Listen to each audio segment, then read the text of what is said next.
Dans la foulée de ce qu'on a appris la semaine passée, là, les allégations, j'ai pas dit accusations, mais j'ai dit allégations là, d'inconduite sexuelle chez certains hommes, ça donne que c'est comme ça.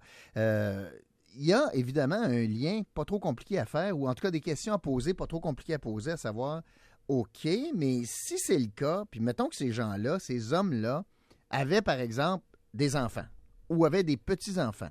Mettons qu'il y avait des enfants puis qui étaient séparés, puis il y avait un droit de visite 50-50, une garde partagée. Est-ce que tu peux garder la garde partagée si tu fais l'objet de soupçons d'inconduite sexuelle? Est-ce que, dans le fond, le tribunal, avant même une condamnation, va agir? Est-ce que pas le tribunal ou la DPJ ou peu importe? Est-ce que le jugement de garde va risquer de changer suite à des allégations? Qui de mieux que Kim Baudouin, avocate en droit de la famille, pour nous éclairer? Salut Kim! Salut Rock! C'est une grosse semaine la semaine passée, on s'entend là, sur ce genre d'affaires-là. Puis évidemment, la question qui se pose, c'est OK, mais je prends un Gilles Parent, je prends un Salvaille, je prends un Roson.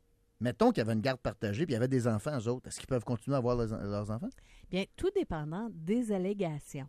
Donc, si on parle d'allégations qui sont envers des adultes, ça se peut que le tribunal dise « Ouais, sauf que ça n'implique pas les enfants. » C'était dans un contexte de travail, c'était dans un contexte autre, c'était jamais là où il y avait des enfants.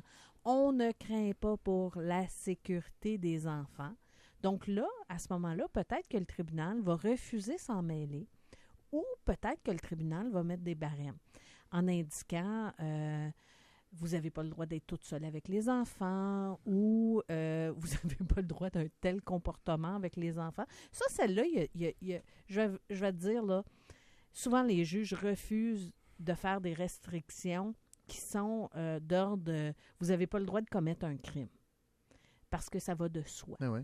Ça va de mais soi. Il y a quelque chose que je ne comprends pas. Là. Comment ça arrive devant le tribunal, une affaire de même? Prenons Roson. Là. Bon, Roson, là, mettons qu'il y a une garde partagée. À matin, ça, c'est la semaine passée. On est lundi, là. Y a-t-il un juge un matin qui dit « Hey, moi, je veux aborder cette question-là? » Non, faut qu'il y ait une plan. mais ça veut dire... Ben, c'est deux choses qui arriveraient. Si on prend les allégations qui sont dans le dossier de Roson, on parle de adolescente. Mm-hmm. Donc, déjà, on a un problème parce que la DPJ, s'il y avait des enfants, la DPJ s'en mêlerait avec un signalement de qui? Bien, ça pourrait être un signalement de la mère, mais ça peut être aussi un signalement de n'importe qui sait que Roson a une garde partagée. Puis là, je suis un peu mal à l'aise quand on parle de Roson parce qu'on est en train de donner son exemple, non, alors que ça... Mais c'est un exemple. C'est ça, c'est un exemple.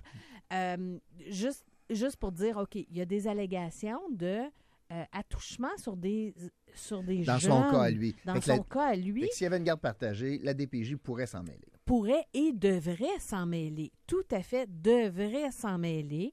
Et si la DPJ, s'il n'y a pas eu de signalement, la DPJ, la mère pourrait facilement faire une demande d'urgence au tribunal en disant, moi, là, je veux mettre une fin à la garde partagée, je veux que les accès soient supervisés, je ne veux plus que cette personne-là soit seule avec nos enfants ou même nos petits-enfants.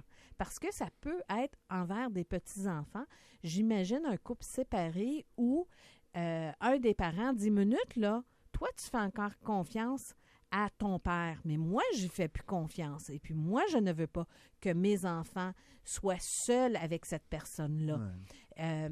Donc, on peut mettre des balises là, tout à fait très serrées pour interdire les contacts seuls et puis pour s'assurer là, que les enfants soient protégés parce que c'est toujours ça l'objectif, c'est de protéger les enfants. Okay. Ça m'amène à l'autre, en fait, la continuité de ça, la question de la pension alimentaire. On est rendu là, OK? Oui. OK. Prenons une hypothèse que, encore là, M. Tremblay, M. peu importe, là, a une pension alimentaire à payer pour les enfants. Là, on apprend que, bon, avec toutes les allégations, il perd sa job. C'est ça. Là, il n'y a plus de revenus. Plus de revenus. Est-ce qu'il faut qu'il paye sa pension alimentaire? Tu sais, on dit que quand quelqu'un est responsable de la perte de son revenu, on peut demander la continuité de la pension alimentaire. Quand quelqu'un est responsable de sa propre perte de C'est revenus, ça. quelqu'un qui démissionne, par exemple. C'est ça. Quand tu démissionnes de ton emploi, tu dis, ben, puis surtout si c'est je démissionne pour ne pas être obligé de payer une pension alimentaire, mais je démissionne. Je veux aller sur l'aide sociale. Je veux aller sur l'aide sociale ou je ne veux plus tout simplement travailler Ouais. puis je vais vivre de les revenus que j'ai, les réserves que j'ai, Mes tout actifs. ça. Là. Le tribunal va analyser la situation et la personne ne sera pas nécessairement libérée de la pension alimentaire qu'elle doit payer. On va regarder pourquoi que la personne ne travaille plus. Si c'est un acte criminel, j'ai lu des jugements où la personne, elle est accusée d'un acte criminel et doit faire de la prison. On a annulé pendant cette période-là la pension alimentaire payable. Dans d'autres cas, par exemple, le tribunal peut dire non, tu es responsable de ton propre sort, tu n'imposeras pas ça à tes enfants et tu vas devoir continuer à payer la pension alimentaire. Ce qui arrive à ce moment-là, c'est que, oui, je sais, mais l'idée, parce que j'ai haussé les épaules, là, c'est parce que tu dis oui, je le sais, mais comment tu fais pour payer une pension quand tu es en dedans? c'est le problème avec la radio. Ben, c'est ça. Moi, je réponds à ton non-dit. Mais c'est parce que la dette continue à s'accumuler OK. avec l'espoir qu'un jour, on va pouvoir aller saisir. Donc, si on pense que la personne, en sortant de prison, va quand même pouvoir gagner de l'argent, on va dire, écoute, là, toi, là, tu vas continuer à payer une pension alimentaire, même si tu n'es pas capable de la payer. Nous, on va continuer à accumuler la somme due, puis éventuellement, on va aller saisir l'argent qui est dû. Oh, que ça m'amène une question. OK. Ou veux-tu continuer? Non, après ça, je vais continuer dans... Oui. Quand on saisit les biens acquis suite à des gestes de criminalité, Qu'est-ce que tu veux dire? ça existe au Québec? Oui, tout à fait. OK. Alors, on pense que la Cayenne, là, ben, c'est parce que tu vends de l'alcool, puis que je Oui. ramasse ton compte de banque à 100 000, ben, je le Ouais. confisque, puis etc. Mhm.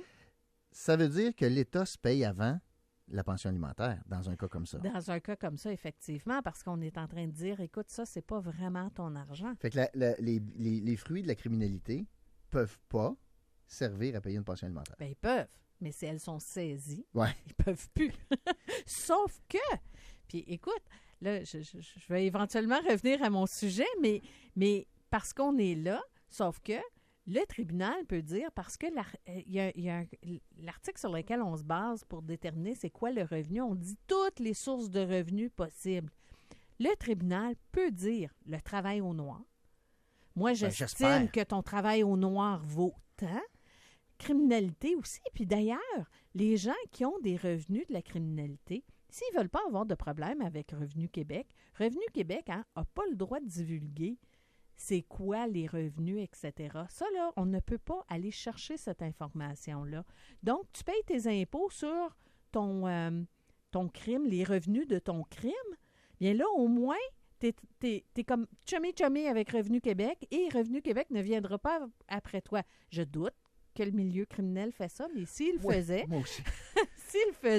s'il disait, moi, j'estime que je dois payer tant, Revenu Québec ne se pose pas trop de questions. Alors que s'il ne le faisait pas, puis Revenu Québec partait après, là, ça serait public, puis là, la madame, dans le cas présent, pourrait dire, ben là, je veux une pension en fonction des revenus de criminalité. Alors que s'il payait sa dette à Revenu Québec, madame n'aurait pas accès à ça. C'est ça que tu veux dire? C'est que madame n'aurait pas accès à cette information-là, effectivement. Bon, maintenant, oui. Pour revenir à Revenu Québec et la pension alimentaire. Pas Revenu Québec, mais la criminalité et la pension alimentaire. Donc, si quelqu'un est accusé d'un crime et doit faire de la prison, la pension alimentaire pourrait continuer. Elle pourrait être arrêtée pour cette période-là. Si la personne perd son emploi et là demande d'arrêter de payer la pension alimentaire, on va aussi regarder les actifs. D'ailleurs, la pension alimentaire, elle est aussi établie sur les actifs. Si quelqu'un a beaucoup d'actifs, donc on ne regarde pas juste la pension alimentaire, le revenu courant, mais on va regarder tous les actifs de cette personne-là. On pourrait forcer la personne à liquider des actifs? Ah, tout à fait. Ah oui. Tout à fait. On peut dire, cette personne-là a, mettons, là, 1 million, 2 millions en actifs. Là, on va dire, non. Avec tous ces actifs-là, vous êtes en mesure de payer une pension alimentaire de tant par année. Pourquoi? Parce que l'enfant est supposé d'être capable de bien vivre dans les deux milieux. Excellent. Intéressant. Il y en a des conséquences à ce qui est arrivé la semaine passée. Tout à fait. Merci beaucoup, Kim. Merci. Kim Baudouin, avocate en droit de la famille.